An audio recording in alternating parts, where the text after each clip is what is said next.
गौरी कव्वी बहुत चालाक कव्वी थी। वो हर समय दूसरे पक्षियों को उल्लू बनाने के चक्कर में ही रहती। गौरी कव्वी हरियाली तोती के पास जाती है। हरियाली हरियाली, मैं दाना लेने जा रही हूँ, तुम भी मेरे साथ चलो। गौरी, मुझे तुमसे डर लगता है, तुम हमेशा दाना बांटने पर लड़ाई करती हो। ना, मैं तो लड़ाई नहीं करूँगी। जो भी दाना मिलेगा हम दोनों आपस में आधा आधा बांट लेंगे। लड़ाई कैसी?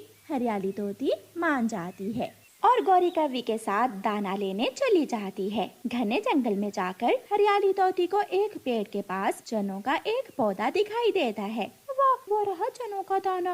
गौरी कव्वी और हरियाली तोती वहाँ चली जाती हैं। हरियाली, मैं तो थक गई हूँ, ये चनों का दाना मैं ले जाती हूँ और आगे से जो भोजन मिलेगा वो तुम ले जाना। ना गौरी, ऐसे ना कहो, तुमने कहा था कि जो भी भोजन मिला हम आधा आधा करेंगे। अब ये दाना आधा आधा कर लेती हैं हम। हरियाली, हो सकता है तुम्हें बाद में कोई मीठा फल मिल जाए, इसलिए मैं तो ये चने का दाना लेकर ही जा रही हूँ। गौरी वो चने का दाना उठाकर चली जाती है। शेफ रॉडन कव्वी बहुत बुरी है, हमेशा दूसरों को उल्लू बनाती है। हरियाली आगे बढ़ती है। वो बेचारी सारा दिन फिरती है मगर उसे कहीं भी कोई खाने की चीज नहीं मिलती और वो भूखी ही वापिस आ जाती है। दूसरे दिन सुबह सवेरे ही गौरी कव्वी चिड़िया के पास चली जाती है। चिड़िया चिड़िया, चलो दाना लेने चले। गौरी, तुम दाना बांटते समय लड़ाई शुरू कर देती हो, मैं तुम्हारे साथ नहीं जाऊंगी। ना चिड़िया, मैंने खुद को बदल लिया है, अब मैं किसी से लड़ाई नहीं करती। जो भी दाना मिलेगा हम दोनों मिल बांट कर खा लेंगी। चिड़िया मान जाती है और गौरी कव्वी के साथ दाना लेने चली जाती है। गौरी कव्वी और चिड़िया उड़ते उड़ते दूर निकल जाती हैं। एक मकई का पौधा जिस पर 2 भुट्टे मकई के लगे हुए थे, चिड़िया उस पौधे को देख लेती है। गौरी, वो मकई का पौधा है, हम वहाँ जाती हैं। गौरी कव्वी और चिड़िया दोनों मकई के पौधे के पास पहुँच जाती हैं। मकई का भुट्टा तो मुझे बहुत पसंद है, अब क्या करूं? कैसे चिड़िया को बांट कर मकई का भुट्टा दूं? गौरी, क्या सोच रही हो? 2 मकई के भुट्टे हैं, एक तुम ले लो और एक मैं ले लेती हूँ। चिड़िया, मैंने ऐसे बात नहीं की थी, ये दोनों मकई के भुट्टे मैं लूंगी और इस पौधे पर अगली बार जो 2 मकई के भुट्टे लगेंगे वो तुम ले लेना। ये सुनकर चिड़िया हैरान हो जाती है। गौरी,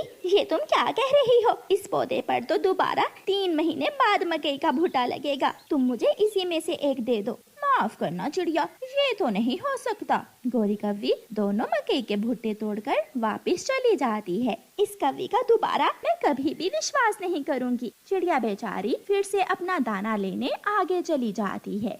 जग्गू बेटा, ये मकई का भुट्टा खाओ। मम्मा, आप कैसे हर रोज नई नई चीजें खाने को ले आती हैं? जग्गू बेटा, तेरी माँ बहुत चालाक है, जब तक ये पागल पक्षी जिंदा है गौरी भूखी नहीं रह सकती। एक दिन गौरी कव्वी बैठी हुई थी कि कबूतर मीठा फल लेकर घर जा रहा था। गौरी कव्वी कबूतर को आवाज देती है। कबूतर, नदी के पास केले के पेड़ पर पके हुए केले हैं, आ जाओ, हम केले लेने जाते हैं। केलों का सुनकर कबूतर के मुंह में पानी आ जाता है। मैं ये मीठा फल घर रखकर वापस आता हूँ। छोटा सा तो फल है, लाओ ये फल मैं खा लेती हूँ, फिर हम केले लेने इकट्ठे जाते हैं। कबूतर खुशी खुशी वो फल कव्वी को दे देता है। गौरी कव्वी वो फल खाती है और कबूतर से कहती है, गंदी आंखों वाले, अगर वहाँ केले होते तो मैं ना खा लेती, मैं क्यों तुमसे फल लेकर खाती। गौरी वहाँ से उड़ जाती है और कबूतर गौरी को जाता हुआ देखता रह जाता है। मगर अब सारे पक्षी गौरी से बहुत तंग आ गए थे। एक दिन सारे जंगल के पक्षी बड़े पेड़ के नीचे इकट्ठे होते हैं। कोई भी पक्षी अब गौरी के साथ भोजन लेने नहीं जाएगा। वो हम सबको पागल समझती है, सुन लो, सब सुन लो। और फिर उस दिन के बाद कोई भी पक्षी गौरी के साथ नहीं जाता। गौरी को तो भोजन ढूंढना आता ही ना था, इसलिए उसे अब कहीं से भी भोजन ना मिलता। कबूतर मेरे भाई, मेरे साथ आ जाओ, दाना लेने जाते हैं। ना, मैं नहीं जा सकता, तुम धोखेबाज हो। तोते मेरे भाई, आ जाओ, दाना लेने चले। मगर तोता वहाँ से उड़ जाता है। ऐसे कोई भी पक्षी गौरी को मुंह नहीं लगाता और गौरी को अपनी गलती का एहसास होता है। माँ, अपना ये सोने का हार तुम मुझे दे दो। ना, मैं तो अपना ये हार अपनी बहू को दूंगी। मैंने ये हार अपनी बहू के लिए संभाल कर रखा हुआ है, मुझे पहले से ही मालूम था। माँ, तुम मुझे तो ये सोने का हार नहीं देने वाली हो। गुस्से में गौरी कव्वी घर से निकल जाती है।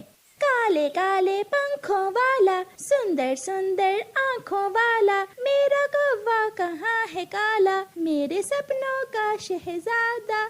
कहाँ हो मेरे सपनों की रानी, मेरी काली कौवी, मेरे ख्वाबों की शहजादी, कहाँ हो। गीत गाता गाता कालू कौवा गोरी कौवी से टकरा जाता है। अंधे हो, देखकर नहीं उड़ सकते, मेरे पंख पर चोट आई है। मैं तो देख कर उड़ रहा था, ध्यान तुम्हारी तरफ ही था मेरा। लाओ लाओ, मैं तुम्हारा पंख दबा देता हूँ। मुझसे ज्यादा फ्री होने की जरूरत नहीं है, गौरी कौवी नाम है मेरा। तू गोरी और मैं काला, काला कालू कौवा। गोरी कौवी जी, क्या तुमने शादी कर ली है या अभी तक कंवारी ही हो? अभी मेरी शादी की उम्र नहीं है, अभी तो मैं केवल 16 साल की हुई हूँ। क्या तुम मुझसे शादी करोगी? तुम्हारी उम्र कितनी है? 16 को 3 से बार कर लो, कितने हुए? 50 साल के हो तुम? नहीं, उससे 2 साल कम।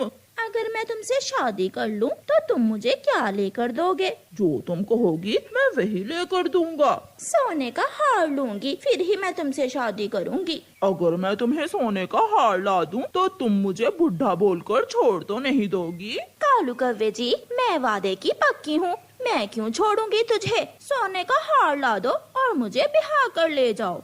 कालू कौवा खुशी खुशी अपने घर जाता है। थोड़ा सो लेता हूँ, अभी दोपहर है, रात को घर से निकलूंगा गोरी जी के लिए सोने का हार चुराने के लिए। मिल गया माँ, मुझे भी वो कौवा मिल गया जो मुझे सोने का हार ला कर देगा और मैं उसी से शादी करूँगी। सोने का हार ला कर देना इतना आसान नहीं है, वो कौवा जरूर झूठा होगा। माँ, वो मुझसे शादी करने के लिए कुछ भी कर सकता है। रात हो जाती है। कालू कौवा किसी का सोने का हार चोरी करने के लिए अपने घर से निकलता है। कालू कौवा सीधा बुलबुल के घर जाता है। वो बुलबुल के घर का सारा सामान बखेर देता है, मगर उसे कहीं से भी सोने का हार नहीं मिलता। मोटी बुलबुल तो भूखी ही निकली, इसके पास तो कुछ भी नहीं है। फिर कालू कौवा हरियाली तोती के घर जाता है। हरियाली तोती ने तो अपना सोने का हार संदूक में छुपा कर रखा हुआ था। कौवा अलमारी खोलता है, कौवा घोंसलों के नीचे देखता है, मगर उसे हरियाली का हार नहीं मिलता। एक दीवार से चूहा कौवे पर छलांग लगा देता है, जिससे कौवा डर जाता है। बचाओ बचाओ। तोता और तोती भी उठ जाते हैं। कौवे के बच्चे, तुम यहाँ क्या कर रहे हो? वो चूहा मेरे घर से आया है, मैं उसे मारने आया था। निकल जाओ हमारे घर से, बड़ा आया रात के 12 बजे चूहे मारने वाला। कौवा चुपके से वहाँ से चला जाता है और हरियाली संदूक खोलकर अपना सोने का हार देखती है और फिर से सो जाती है। उड़ते उड़ते कौवा दूसरे जंगल पहुंच जाता है। उसे एक घर नजर आता है। बिना सोचे कौवा उस घर में चला जाता है। सामने अलमारी के पास दीवार के साथ सोने का हार लटक रहा था, जिसे देखकर कालू कौवा बहुत खुश होता है। कौवा चुपके से वो हार उठा लेता है और निकल जाता है। सुबह हो जाती है। गोरी गोरी, मेरा हार नहीं है, मेरा सोने का हार किसी चोर ने चुरा लिया है। एक बार तो गोरी का ध्यान कालू कौवे की तरफ जाता है, मगर वो तुरंत बोलती है, माँ, कोई उल्लू चोर जरूर तुम्हारा हार चुरा कर ले गया होगा। मैंने तुमसे कितनी बार कहा था कि अपना हार मुझे दे दो। घर से नाश्ता करने के बाद कालू कौवा आईने के सामने खड़ा होकर तैयार होता है। सर पर कैप पहनकर, खुशबू लगाकर और पंख पर लाल रुमाल लगाए कालू कौवा गुनगुनाता हुआ नदी की तरफ जाता है। गोरी कौवी भी अपने घर से निकलती है और नदी पर पहुंच जाती है। तुम तो आज बहुत हैंडसम लग रहे हो। अब मेरी इतनी भी तारीफ ना करें, तुम भी बहुत सुंदर दिख रही हो। मेरा सोने का हार कहाँ है? अपनी आंखें बंद करो। गौरी कौवी अपनी आंखें बंद कर लेती है। मैंने अपना वादा पूरा किया, देख सकती हो। हार देखकर गोरी की तो चीख ही निकल जाती है, क्योंकि वो हार तो उसकी माँ का था। तुमने मेरी माँ का हार हमारे ही घर से चुरा लिया। क्या? जहाँ मैं रात चोरी करने गया था वो तुम्हारा घर था? मैं भी सोचूं, घोंसले में कौवी तुम्हारे जैसी क्यों लग रही है। मगर मैं तुमसे ही शादी करूंगी। जो चोरों के घर में चोरी कर सकता है वो कुछ कुछ भी कर सकता है, मगर मुझे अब ये हार अपनी माँ से छुपा कर रखना होगा। फिर गोरी कौवी कालू कौवे से शादी कर लेती है और दोनों कौवे मिलकर चोरियां करना शुरू कर